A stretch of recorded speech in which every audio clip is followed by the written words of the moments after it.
ṣe fọ́tà mi jẹ́ kó ta mi tiẹ̀ bẹ̀rẹ̀ bísínẹ́sì kan ó mọ̀ pé bí Fọlá ṣe ń rìn kiri yẹn ó mọ̀ pé ó ti máa mọ̀ tán sórí ìwọ tó wà lọ́ndà comment section ìwọ tí Ìyábọ̀ Òjó fi sí WhatsApp group tó ní kó máa bẹ́ẹ̀ ní ìṣó trend China ìwọ ló tí ìmọ̀ bílé ayé ṣe rí sórí gbogbo yín tẹ́lẹ̀ ń gbèjà Fọlá ó yẹ kẹ́ ẹ lọ kú ni ó yẹ kẹ́ ẹ lọ dáwọ́ bòjú torí 2026 rèé kí lè rè kí ló mú bọ̀.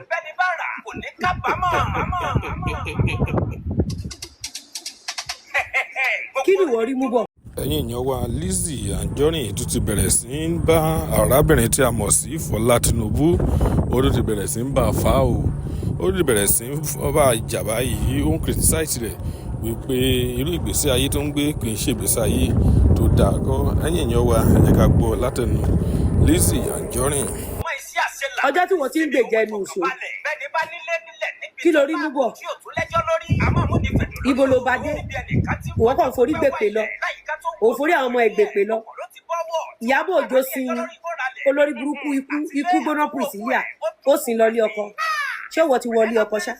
lájọ́ tó ti ń tẹ̀lé Ìyábọ̀ Òjó lónìí ó ní iye ẹjọ́ tí Ìyábọ̀ Òjó tóun àti Bendy Rollerway tán jọ ń ṣẹ̀sìn kiri ṣé ìwọ lọ́kọ ṣá torí tó o bá lọ́kọ tó o rí China lọ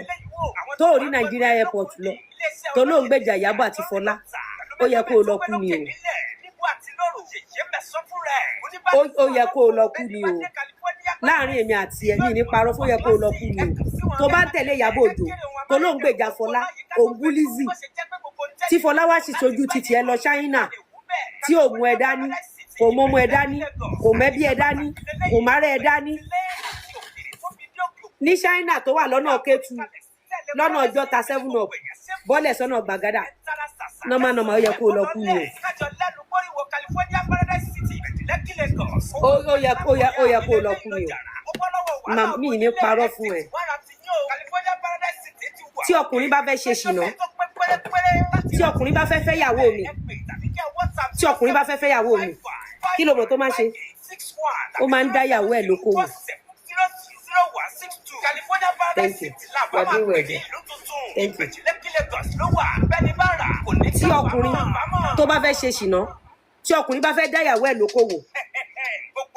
wọ́n máa ń ṣí ṣọ́ọ̀bù fún wọ́n ní kó wá lọ China. ó mọ̀ pé àwọn ọkùnrin mọ̀ wípé ìyà tó tó entrepreneurship kò sí nílé ayé. ìyà tó tó entrepreneurship kò sí nílé ayé kò sí ìyà tó tó entrepreneurship nílé ayé. tí ọkùnrin bá fẹ́ kọ̀ ẹ́ sílẹ̀ tí ọkùnrin bá fẹ́ kọ̀ ẹ́ sílẹ̀ abẹ́ wo woṣẹ́ a ní kò bẹ̀rẹ̀ entrepreneurship. ẹ mọ̀ pé Fọlá China ọ̀nà Kétu tó lọ yẹn many things ló máa rí tó máa wọ̀n many things ló máa rí for the first time Fọlá máa jókòó níbi tó bá jókòó sí á wá wò pé ǹjẹ́ òun ò ti ṣe orí ẹni tí ò ní dáríjì òun báyìí á ní so irú yèyé mẹ̀ṣọ́ tóun lọ ń bá wọn bú irú aburú tí Ìyábọ̀ Òjó ń ṣe fúnrú yèyé mẹ̀ṣọ́ yẹn torí wípé kò sí nǹkan tó wọ́ọ̀sì tó kó orí ọjà tó fẹ́ rà kó má rówó rà kò kí ń jẹ́ kẹ́mi entrepreneurship gùn bí Fọlá ṣe wà yẹn ó ti kú kò sí láyé mọ́ torí pé oníbàárà lọ́pọ̀lọpọ̀ yín tán kó sí WhatsApp group ọ̀rọ̀ mi ò lè yí ẹ ó yí àwọn tó yé kí Fọlá tó lè ṣe bánà pé kẹ wá pre-order tó mọ ìtìjú tó ti máa pa mọ́ra tó mẹkún tó ti máa sún now inú ẹ̀ máa wá dùn nínú plane pé òun lọ China sórí bóyá dé China yẹn báyìí bó ṣe dé China yẹn á wá rìn látàárọ̀ dalẹ́ tí Ìyábọ̀ Òjó bá pè ó máa gbé ṣépè kódà ẹ ní rí Fọlá lórí online sórí kí Fọlá kàn ṣeré lọ sí China lásán kó padà kó má ra nǹkan kan wá ìbínú Ọlọ́run ni lọ bèrè lọ́wọ́ anybody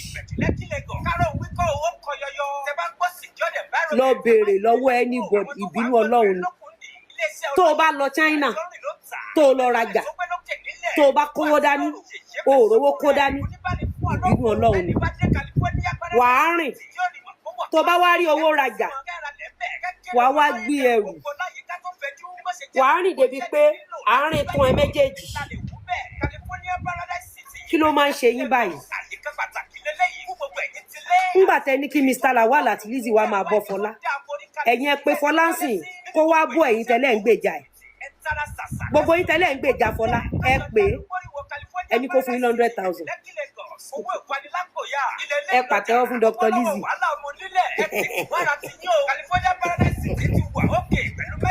àwa ò dẹ̀ lọ China kẹ̀kí là fẹ́ fi yẹn ṣe àwa ò ta China àmọ́ nígbà táwa ń rìn kiri gbogbo ibẹ̀ yẹn ìbínú Ọlọ́run tó wá le jù òun iṣẹ́ bàràǹdà ẹlòmíì máa pè bẹ́ẹ̀ yẹn Fọlá ibo ló wà bá mi lọ síbi tí wọ́n ti ń ta chíà á wá ṣe fídíò látàárọ̀ dalẹ́ wọn ò ní fún ní kọ́bọ̀ déètì tó kọ́lẹ̀ nínú hòtẹ́ẹ̀lì àbí ibi tó bá dé sí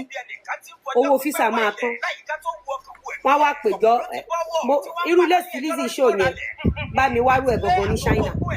àwa lọ àtúwẹ̀ wò ó kò dẹ̀ lẹ́mìí owó bisikíìtì ló mọ̀ tọrọ ẹ máa sọ pé Dr. Lizzy á dáa fún ẹ ní Ìyábọ̀ Òjó ṣẹ̀sín àgbáyé bí China bá dùn lọ ni Ìyábọ̀ Òjó ló yẹ kẹ́ ẹ rí ń bẹ̀ ẹ̀ ń rí Ìyábọ̀ Òjó lọ́nà entrepreneurship ẹ rí Ìyábọ̀ Òjó lọ́nà entrepreneurship ẹ rí Ìyábọ̀ Òjó kó lọ ra jà ní Dùmátà ẹ rí Ìyábọ̀ Òjó kó lọ ra jà ní Dubai rí ẹ rí Ìyábọ̀ Òjó kó lọ ra jà ní China rí ẹ rí Ìyábọ̀ Òjó kó gba Kuwait lọ ẹ rí Ìyábọ̀ Òjó kó rìn bí Lizzy ṣe ń rìn Fọlá tán ní kẹ́ ẹ wá sanwó bisikíìtì ẹ Ọlọ́run ọba aláàánú tí ò kì í gbé ẹ̀bí fáláre tí ò kì í gbé àre fún ẹlẹ́bi